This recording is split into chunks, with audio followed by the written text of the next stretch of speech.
Posibleng iban si BGR kapag napatunayan na sinadya niya ang paghiga sa paa ni Dequan Jones na siyang dahilan kaya nagkaroon siya ng complete fracture sa may bandang paa at kitang-kita sa replay na may nabali talaga na parte doon kaya halos yung iba sa kanila hindi makatingin. At si Brandon naman na nasa bench para nagsisi sa ginawa niya. Kasalanan ba talaga niyang nangyari? Ano sa tingin niyo?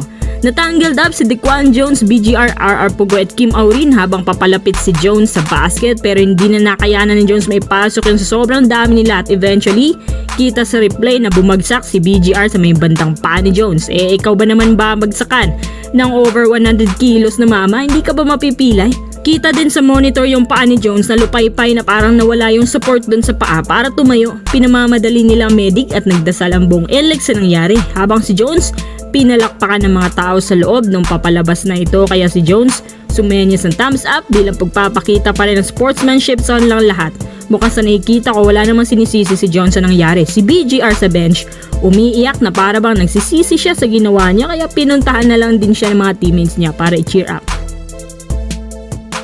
Pagkatapos ng malagim na eksena, nagpatuloy lang ang laban at again, nanalo pa rin ang NLEX sa isang overtime game.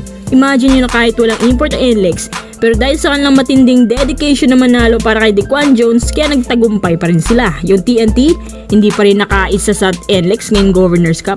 Masaya-masaya ang NLEX na nagresulta kasi parang sa pamamagitan nito, nagawa nila ipaghiganti si Jones. Pagkatapos ng laban, sinabi sa interview ni BGR, ayon sa kanya, hindi naman niya yung sinasadya. Kita naman daw sa replay na nabagsakan lang siya at hindi niya sinasadyang mag-landing dun sa paa ni Jones.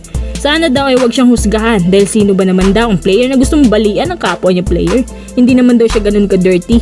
Physical lang daw siya pero hindi marumi maglaro. Alam niyo ang daming galit kay BGR ngayon. Kasi meron naman daw paraan para maiwasan niya yung ganung sitwasyon pero ginusto pa rin niya matumba sa paa ni Jones halatang sinadya daw. Isang araw si BGR sa mga dirty players sa liga sunod ni Hodge. Isipin niyo yung karera talaga ni Jones sa mga apektuhan. Baka nga raw din na ito makakalaro sabi ng isang commentator. Grabe no, ang nila ng sinapit niya, naawa ko kay Jones. Kahit ganun yung nangyari sa kanya pero mas pinili niyang hindi magalit at pumalakpak pa sa mga tao. Gayunpaman, humihingi siya ng tawad kay Jones sa nangyari at humiling na sana magpagaling raw ito kaagad. Pero grading doon sa nakita kong itsura ng kanyang paa, mukhang matatagalan pa bago siya makakabalik. Especially sa kanyang weight na mabigat, hindi agad makakabalik si Jones sa paglalaro niyan. Kung makakabalik man, sobrang tagal pa. Ngayon ang focus ng NLEX maghanap ng import na kagaya ni Jones maglaro, athletic, scorer sa inside at outside, at fit sa kanilang system. Sana makahanap agad sila at iniimbestigahan pa rin ng PBA ang mga pangyayari kung may banning ba na indefinitely or may malaking fine lang. Pero para kay BGR, hindi talaga yon sinadya. Alex Stockton at Justin Strings nagkagulo sa dugout malapit sa Converge at kusa daw tong lumapit malapit sa Converge room pero inawat agad sila ang security at mga Converge teammates. Bale nagkaroon kasi ng exchange of words sina Stockton at Strings pagkatapos matalo ang Terra Firma. Parang na-upset talaga si Strings at nakaaway din niya si Calvin Abueva sa court. Kumbaga parang mainit ng ulo ni Strings sa kasagsagan pa lang ng laro.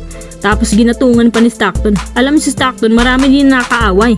Kahit si Calvin noon nakabangga din niya. Ngayon na nagsama sila sa isang court, mas lalo nagkagulo. Gusto lang kasi ni Stockton na tanggapin na niya ang pagkatalo niya pero si Strings ayaw magpaawat. Hindi kasi nagustuhan ni Justin Strings yung pinipisikal siya nitong dalawa. Siguro itong si Strings hindi din sanay sa ganitong banat ng mga players minsan sa PBA.